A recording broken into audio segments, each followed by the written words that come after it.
Hi friends, मैं हूं हिना मेहता और आप देख रहे हैं आपका अपना यूट्यूब चैनल दिल है फिल्मिस्तानी। वो डायरेक्टर जो अपनी फिल्म की नायिका से दिल लगा बैठे हैं, इसके सेकंड पार्ट में आज हम बात करेंगे नासिर हुसैन और आशा पारेख की प्रेम कहानी की। 1948 में कमर जलालाबादी के साथ बतौर लेखक काम शुरू करने वाले नासिर हुसैन 1957 में उन्होंने अपनी पहली फिल्म तुम सब नहीं देखा डायरेक्ट की थी। इसके बाद 1959 में उन्होंने दिल दे के देखो फिल्म बनाई, जिसमें आशा पारेख को हीरोइन के रूप में लिया।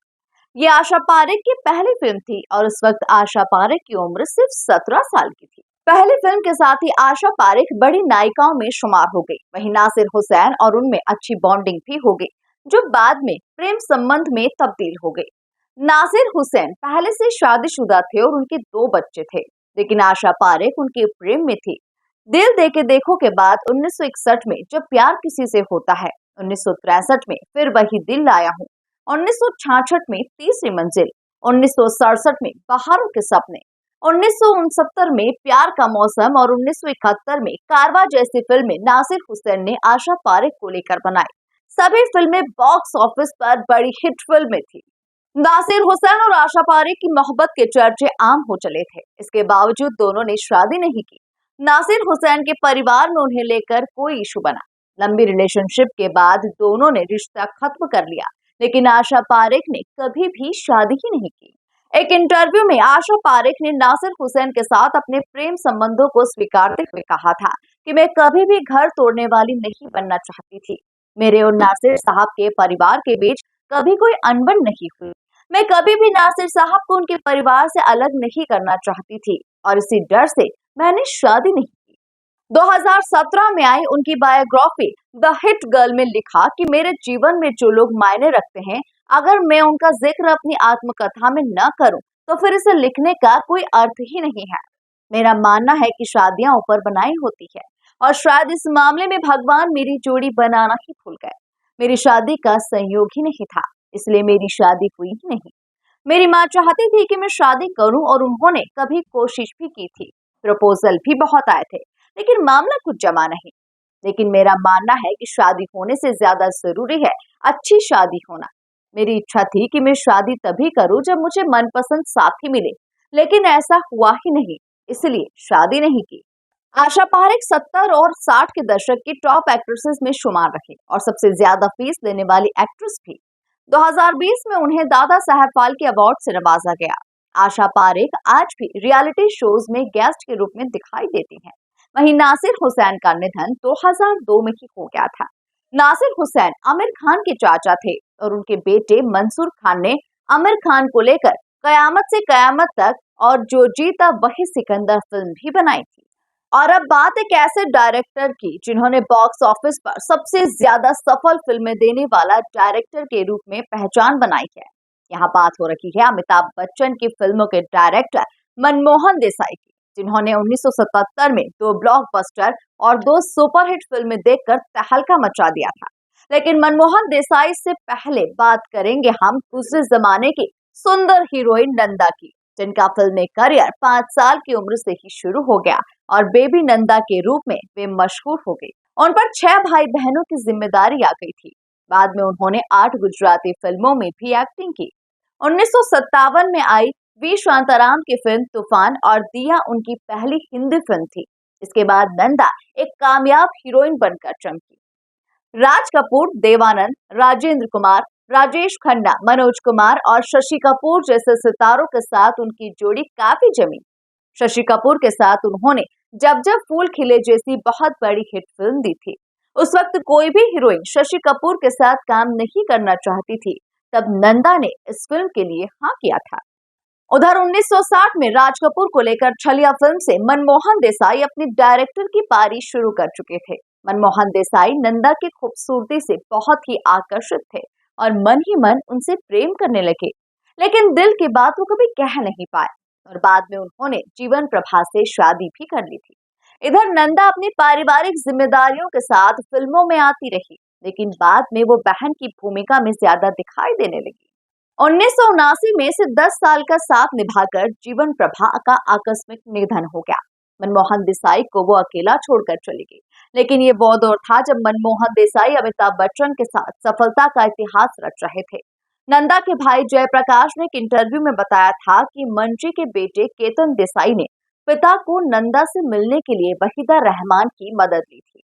वहीदा रहमान ने एक डिनर रखा और डिनर के बाद नंदा और मंजी को अकेले मिलने का मौका मिला। ये मंजी ने अपनी भावनाएं बताते हुए शादी का प्रस्ताव रखा और तब नंदा ने परिवार से सलाह लेने की बात कही। जयप्रकाश ने बताया कि उन्होंने दीदी से कहा कि वो उन्हें बसते हुए देखना चाहते हैं। दोनों की दूसरी मुलाकात नंदा के घर पर हुई और नंदा पारिवारिक विवाह करना चाहती थी। 1992 में दोनों की सगाई हो गई और उस वक्त नंदा 53 साल की थी और मंजी 55 साल के थे। लेकिन सगाई के 2 साल के बाद 1994 में अपने घर की बालकनी से गिरने से मनमोहन देसाई का निधन हो गया और उनकी मौत को लेकर आज भी रहस्य बना हुआ है। उस वक्त मनमोहन देसाई की उम्र 57 साल की थी और नंदा 55 साल की। नंदा ने जिंदगी भर प्यार से दूरी बनाए रखी थी और प्यार जब मिला तो ईश्वर को कुछ और ही मंजूर था। मनमोहन देसाई के निधन से नंदा पूरी तरह से टूट गई थी और उन्होंने जीवन भर विधवा जैसा जीवन जिया। उन्होंने रंगीन कपड़े पहनना भी छोड़ दिया था। जब कोई उन्हें दोबारा शादी करने का सुझाव देता तो वो अपने सफेद लिबास उनके सामने रख देती। एक इंटरव्यू में उनके भाई जयप्रकाश ने बताया था कि उनकी दीदी को यात्राओं का बहुत शौक था, लेकिन उन्होंने घर से बाहर जाना ही बंद कर दिया और काम करना शुरू कर दिया। बाहर थिएटर में फिल्म देखने के बजाय वो घर पर ही फिल्म देख लिया करती थी। उन्हें हीरो का भी बहुत शौक था, जो कि मंजी की मौत के बाद खत्म हो गया था। नंदा ने 60 के दशक में छोटी बहन, धूल का फूल, भाभी, काला बाजार, कानून, हम दोनों, गुमनाम, इत्तेफाक, द ट्रेन जैसी फिल्मों में अभिनय किया। 1972 में ही शोर की आखिरी फिल्म थी। इसके बाद वे लीड एक्ट्रेस के रूप में नहीं दिखाई दी। 2014 में उनका दिल का दौरा पड़ने से निधन हो गया। चलिए अब एक और प्रेम कहानी की बात करते हैं जो काफी चर्चित रही थी। वो थी 90 के दशक में डायरेक्टर राजकुमार संतोषी और खूबसूरत एक्ट्रेस मीनाक्षी शेषाद्री की, जिन्होंने पहली बार 1990 में आई सुपरहिट फिल्म घायल में एक साथ काम किया था। घायल सनी देओल के करियर की एक अहम फिल्म मानी जाती है, जिसे राजकुमार संतोषी ने ही डायरेक्ट किया था और इस फिल्म में मीनाक्षी शेषाद्री पर एक गाना फिल्माया गया था। इस गाने के शूट के दौरान मीनाक्षी के लुक को देखकर संतोष अपना दिल मीनाक्षी के लिए धड़कने पर मजबूर हो गए। इसके बाद मीनाक्षी उनके मन में बस गई और वो मीनाक्षी से प्यार करने लगी। मीनाक्षी भी संतोषी के करीब आ गई और दोनों के प्रेम के चर्चे फिल्में मैगजीन्स में छाने लगे थे। संतोषी मीनाक्षी ने शादी करना चाही थी। मीडिया रिपोर्ट्स के मुताबिक मीनाक्षी भी इस रिश्ते के लिए तैयार थी, लेकिन मीनाक्षी की मां इस रिश्ते को नहीं चाहती थी। नतीजा ये हुआ कि बात आगे बढ़ ही नहीं पाई। तब डायरेक्टर चाहते थे इस बारे में ज्यादा बातें न हो। इस फिल्म के बाद राजकुमार संतोषी एक और फिल्म दामिनी बना रहे थे, जिसके लिए उन्होंने मीनाक्षी शेषाद्री को बहुत खास रोल दिया और ये फिल्म न सिर्फ मीनाक्षी शेषाद्री के लिए बल्कि सनी देओल और राजकुमार संतोषी के करियर के लिए भी बहुत ही खास साबित हुई। मीडिया रिपोर्ट्स के मुताबिक हाल ही में मीनाक्षी शेषाद्री ने खुलासा किया कि दामिनी की शूटिंग के दौरान राजकुमार संतोषी ने उन्हें शादी का प्रस्ताव रखा था, जिसे न मंजूर करने पर उन्हें फिल्म से निकाल दिया गया। निर्माता के समर्थन के बाद में फिर से फिल्म में शामिल हुई। हालांकि इस फिल्म के बाद राजकुमार संतोषी ने मीनाक्षी शेषाद्री को लेकर एक और फिल्म घातक बनाई, जो 1996 में रिलीज हुई थी और ये फिल्म सनी देओल के लिए कमबैक फिल्म बनी थी। लेकिन इस फिल्म की रिलीज से पहले 1995 में मीनाक्षी शेषाद्री ने अमेरिका में बसे बिजनेसमैन हरीश मैसूर से शादी कर ली और अमेरिका जाकर बस गई। वहीं राजकुमार संतोषी ने बाद में मनीला से शादी कर ली। मीनाक्षी शेषाद्री 1983 में पेंटर बाबू फिल्म के साथ में डेब्यू कर चुकी थी और इस साल उनकी हीरो फिल्म रिलीज हुई थी, जो ऑल टाइम ब्लॉकबस्टर फिल्म मानी जाती है। मीनाक्षी शेषाद्री अमिताभ बच्चन के साथ शहंशाह में भी दिखाई दी थी। वहीं राजकुमार संतोषी ने घायल के साथ डायरेक्टर के रूप में अपनी पारी शुरू की थी। मीनाक्षी शेषाद्री सनी देओल के द्वारा डायरेक्ट की गई 2016 में आई घायल वंस अगेन में भी दिखाई दी थी। हाल ही में वो भारत फिर से लौट आई हैं। तो फ्रेंड्स, आज के इस वीडियो में फिलहाल इतना ही। आपको ये वीडियो कैसा लगा हमें कमेंट बॉक्स में जरूर बताएं और साथ ही इस वीडियो को लाइक और शेयर करना बिल्कुल ना भूलें।